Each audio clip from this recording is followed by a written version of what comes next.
All right. Ooh. All right, guys. Anthony here.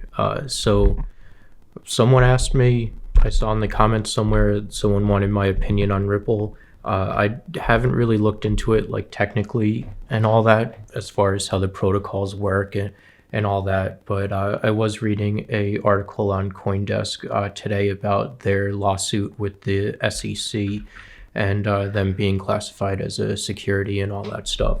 So I did write out some opinions on that, and that's what we're going to talk about. Full disclosure, this doesn't matter. You guys know I only really own Ethereum. I have like a very little bit of Bitcoin and some Dash that was donated to me like years ago. That's probably like $10-$20 worth of Bitcoin and Dash, and then my Ethereum. So full disclosure, I have no investment in, I'm sorry, I'm looking at my thing, no investment in Ripple, and never have invested in Ripple or anything like that. So that's that. So these are my thoughts. If Ripple loses this suit, it may be fined by the SEC, forced to return the investment money back to investors, and they would have to adhere to the stricter set of SEC regulations, as opposed to if Ripple is classified as a commodity, then they would have to adhere to the regulations of the CFTC, I think it's called. Let me look that up again. Yeah, Commodity Futures Trading Commission. So those are the three things that I think: be fined, return money to its investors, and have to adhere to strict SEC regulations. So I'm going to take a look at these each one by one. First, with Ripple being fined by the SEC. So Kick is currently battling the SEC, and I believe they have a fine of $100 million that they have to pay if they lose. I think they also raised only $100 million in their ICO thing. However, I imagine that since Ripple is at like a much larger scale than Kick, that they would be fined much more than $100 million. I shouldn't be touching my face. I don't think a fine would be detrimental to Ripple. There's tons of companies that are fined all the time for bad business practices and all that, and they're still in business. For example, recently YouTube was fined by the FTC for $170 million for violating the Children's Online Privacy Protection Act, and YouTube is still in business. They were just fined and then had to change some stuff with how YouTube works, which is just now all YouTubers have to say if their video is recommended for kids or if it's not. And what happened with that is YouTube was taking data from kids' videos so that they can put targeted ads onto those kids' videos. So now I think videos that are recommended for kids don't receive targeted ads anymore. They just receive general ads, which, I mean, that kind of sucks because like targeting toys to kids is like, mommy, I want this Ghostbuster now or whatever. So yeah. Where are we? Yeah, so I don't think a fine is a big deal, and it's unlikely the SEC will fine Ripple enough to put them out of business. So now, if Ripple was forced to return money to its investors, I'm not sure how that would work out.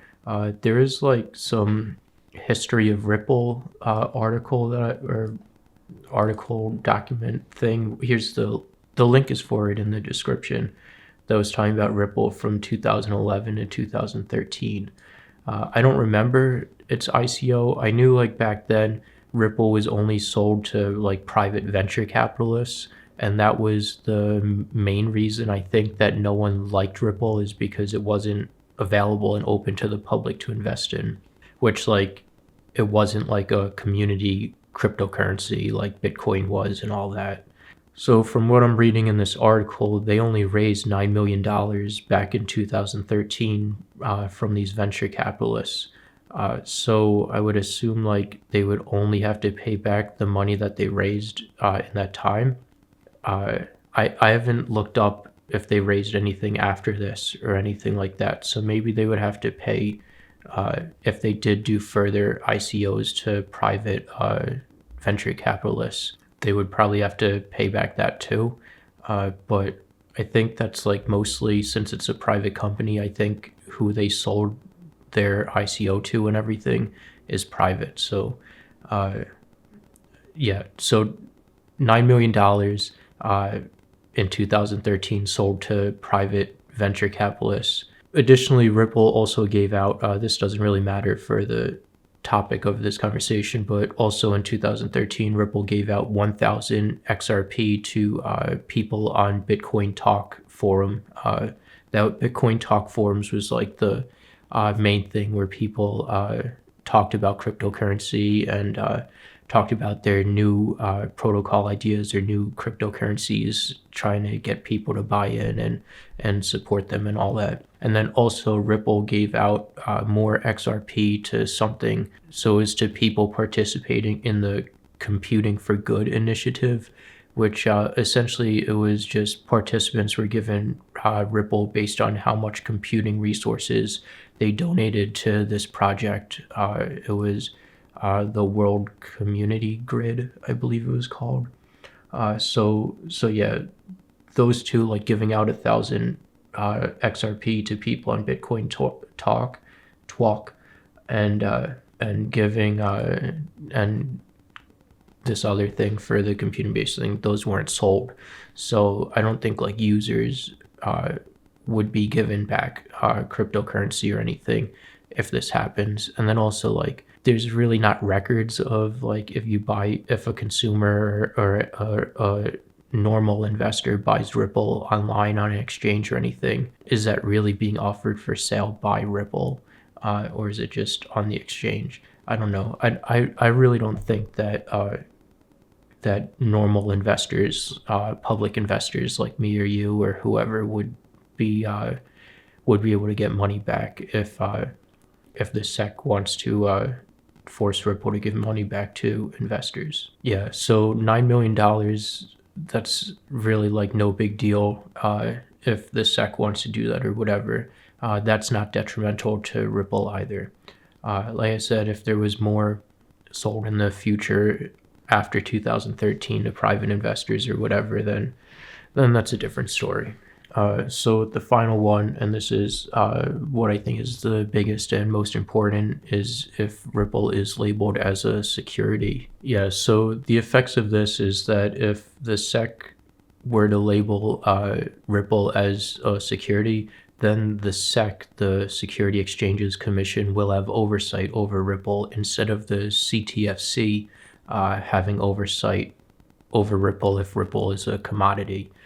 Meaning that Ripple will be subject to more regulations and stricter regulations. And I'm not up to date on the exact regulations and differences between a security and a commodity as far as regulation-wise goes. I'm not a lawyer, I'm not familiar with the laws and everything like that. But I can assume that strict regulations can harm their business by making it more difficult to attract consumers and more complicated for them to stay in compliance. So Ripple is going to have to put more resources into staying in compliance. That can hinder the expansion of Ripple or their ideas moving forward. Whilst things like Bitcoin and Ethereum, they can build their businesses without worrying about security laws. Not their businesses, but build onto the cryptocurrency protocols without worrying about security laws.